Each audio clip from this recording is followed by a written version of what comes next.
Allahu Akbar. La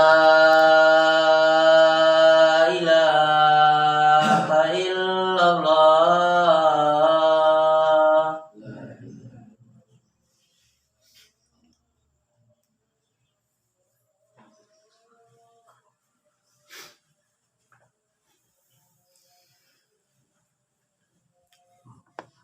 Alhamdulillahilladzi khalaqas samsa wal qamar. Asyhadu an la ilaha illallah wahdahu la syarika lah. Wa asyhadu anna Muhammadan abduhu wa rasuluh. Allahumma shalli ala sayyidina Muhammad wa ala alihi wa sahbihi wa man tabi'ahum bi ihsan ila yaumiddin. Faya ayyuhal hadirun ittaqullah haqqa tuqatih wa la tamutunna illa wa antum muslimun. Rabbi shrah li sadri wa yassir li amri wahlul 'uqdatam min lisani yafqahu qawli. Amma ba'du. Ma'asyiral muslimin, jamaah salat Jumat yang insyaallah selalu dalam naungan rahmat dan perlindungan Allah Subhanahu wa taala. Bersyukur kepada Allah Subhanahu wa taala yang telah memberikan kita nikmat yang tak terhingga, yaitu nikmat Islam, nikmat iman dan nikmat sehat, sehingga kita bisa menghadiri salat Jumat berjamaah tanpa halangan apapun. Salawat serta salam marilah kita sanjungkan kepada Nabi besar Muhammad sallallahu alaihi wasallam yang insyaallah semua mudah-mudahan mendapatkan syafaatnya di hari nanti. Amin ya rabbal alamin. Di hari Jumat yang penuh berkah ini, marilah kita memperbanyak salawat kepada Nabi Muhammad sallallahu alaihi wasallam.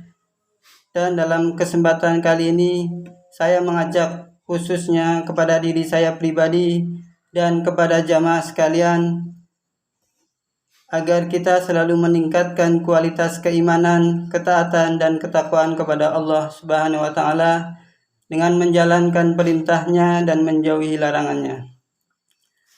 Jamaah salat Jumat yang berbahagia, ada ibadah yang dicontohkan atau dipraktekkan langsung oleh Allah Subhanahu wa taala. Semua ibadah biasanya dicontohkan hanya dari Nabi Muhammad SAW.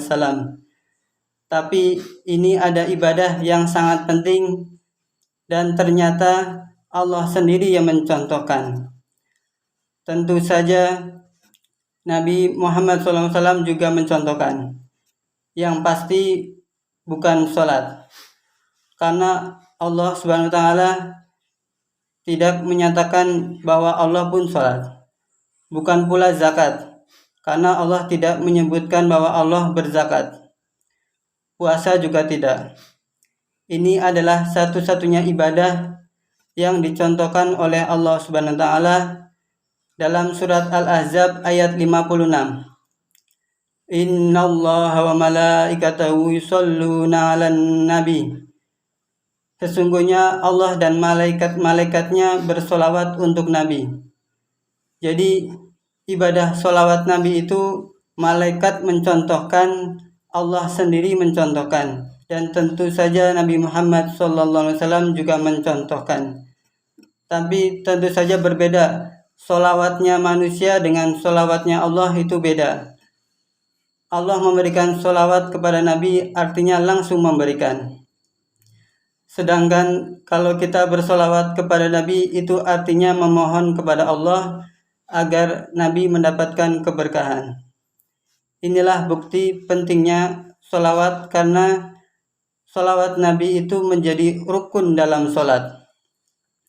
Kalau kita sholat kemudian at-tahiyat dan tidak membaca sholawat Nabi, maka sholat kita batal.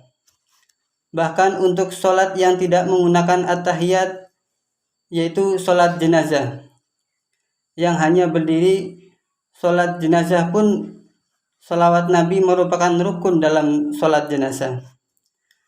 Apa hikmah membaca sholawat Nabi? Adalah sebuah bisnis yang memiliki keuntungan 900% Artinya modal 1 kembali 10. Modal 1 juta kembali 10 juta. Modal 100 juta kembali 1 miliar. Inilah keuntungan membaca sholawat Nabi. Dalam hadis riwayat Muslim, Nabi SAW menjelaskan tentang keuntungan membaca sholawat Nabi. Barang siapa yang membaca sholawat kepadaku, maksudnya kepada Nabi, 1 kali, maka Allah memberikan sholawat kepada kita 10 kali. Bukankah ini merupakan bisnis yang sangat menguntungkan?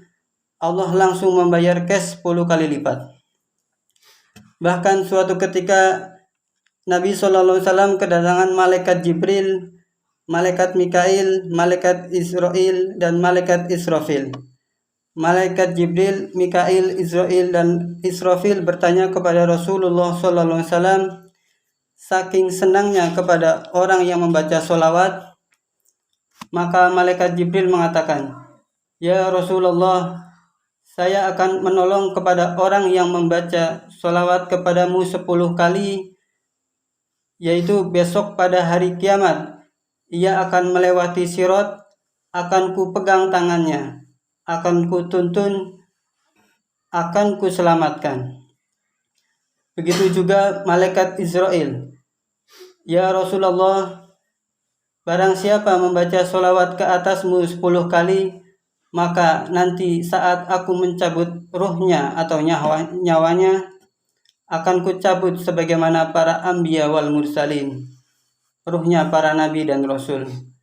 Kemudian malaikat Malik juga mengatakan, "Ya Rasulullah, barang siapa yang mau membaca sholawat ke atasmu 10 kali, maka besok pada hari kiamat akan kulayani, akan ku beri minum dari telaga Kausarmu."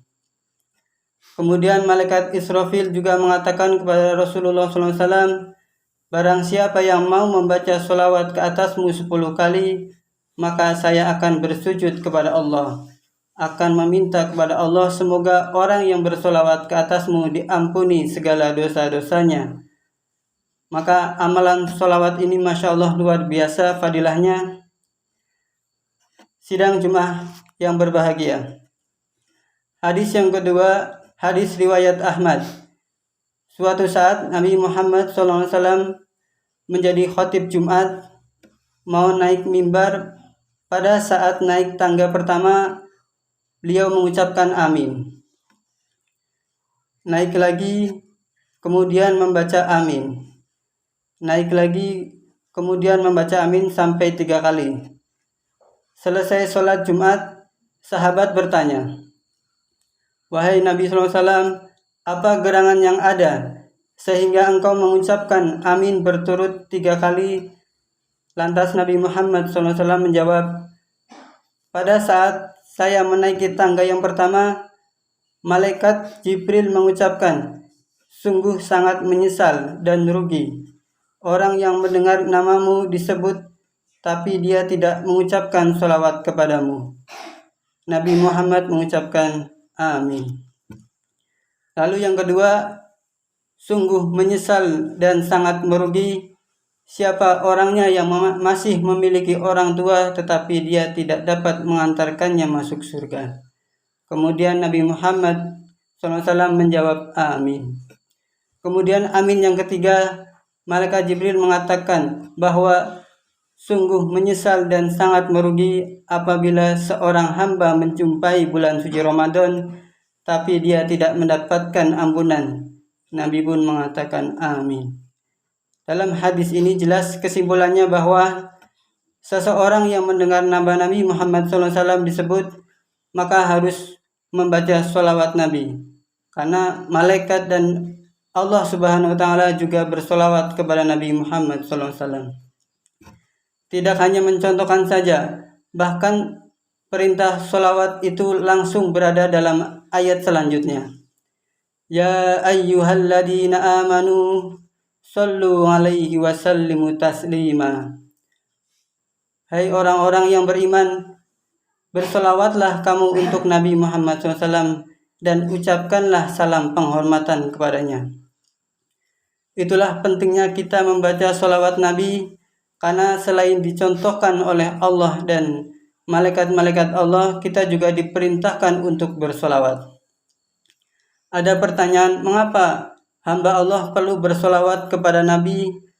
Bukankah Nabi sudah hebat? Bukankah Nabi sudah selamat? Bukankah Nabi sudah berkah? Jawabannya adalah seperti kita sholat menyembah Allah. Bukan Allah yang butuh kita sholat, tapi kita yang butuh sholat. Jika semua yang ada di muka bumi ini tidak sholat, Allah tidak akan berkurang besarannya sedikit pun. Bukan Allah yang rugi jika kita tidak sholat, tapi kita yang rugi. Jadi kita yang butuh sholat agar kita tenang, agar kita masuk surga. Demikian juga dengan sholawat Nabi. Bukan Nabi yang butuh sholawat kita, hakikatnya adalah kita manusia yang butuh sholawat. Kenapa?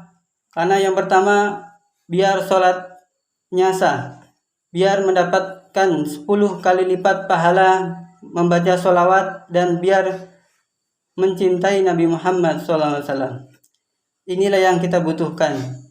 Membaca sholawat fungsinya adalah membiasakan umat Islam mengucapkan sholawat kepada Nabi setiap hari, setiap saat, dan setiap sholat, agar umat Islam selalu mengingat Nabi Muhammad SAW dan mencintai Nabi, agar Nabi menjadi idola kita, agar kita selalu meneladani Nabi Muhammad SAW, dan puncaknya agar kita selalu mencintai Nabi Muhammad SAW.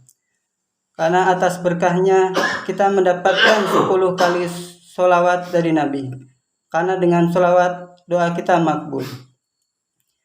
Jadi kesimpulannya, mari kita perbanyak sholawat. Mari kita hadirkan rasa cinta kepada Nabi Muhammad saat membaca sholawat, khususnya dalam sholat. Sholawat itu akan membantu kita untuk mencintai Nabi Muhammad SAW. Man ahya sunnati faqad ahabbani wa qad ahabbani kana ma'idil jannah. Ini puncaknya sholawat. Kata Nabi, barang siapa yang cinta kepadaku karena sering membaca sholawat, sehingga kita cinta kepada Rasulullah dengan asbab kita cinta Rasulullah, maka akan bersama kelak di surganya. Mudah-mudahan kita di surganya Allah bersama Nabi Muhammad SAW. Barakallahu li wa lakum wa qur rabbi fir wa anta khairur rahimin.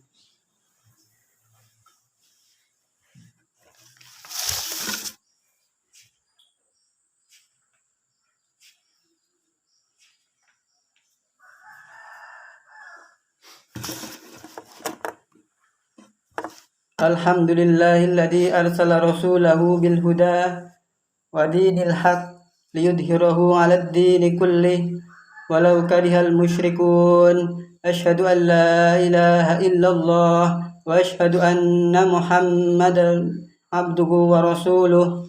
Allahumma shalli ala Muhammad wa ala alihi wa ashabihi ajma'in. يا أيها الناس اتقوا ربكم الذي خلقكم من نفس واحدة وخلق منها زوجها وبث منهما رجالا كثيرا ونساء واتقوا الله الذي تساءلون به والأرحام إن الله كان عليكم رقيبا. اللهم اغفر للمسلمين والمسلمات والمؤمنين والمؤمنات الأحياء منهم والأموات إنك سميع قريب مجيب الدعوات وقاضي الحاجات. ربنا لا تزغ قلوبنا بعد إذ هديتنا وهب لنا من لدنك رحمة إنك أنت الوهاب. اللهم إنا نسألك الهدى والتقى والعفاف والغنى. اللهم اكفنا بحلالك عن حرامك واهدنا بفضلك عمن سواك. اللهم أحسن عاقبتنا في أمور كلها وأجرنا من خزي الدنيا وعذاب الآخرة. ربنا لا تجعل في قلوبنا إلا للذين آمنوا ربنا إنك رؤوف رحيم ربنا هب لنا من أزواجنا وذرياتنا قرة أعين واجعلنا للمتقين إماما ربنا آتنا في الدنيا حسنة وفي الآخرة حسنة وقنا عذاب النار وصلى الله على نبينا محمد وعلى آله وصحبه ومن تبعهم بإحسان إلى يوم الدين وآخر دعواكم أن الحمد لله رب العالمين wassalamualaikum warahmatullahi wabarakatuh. Aqimissalah.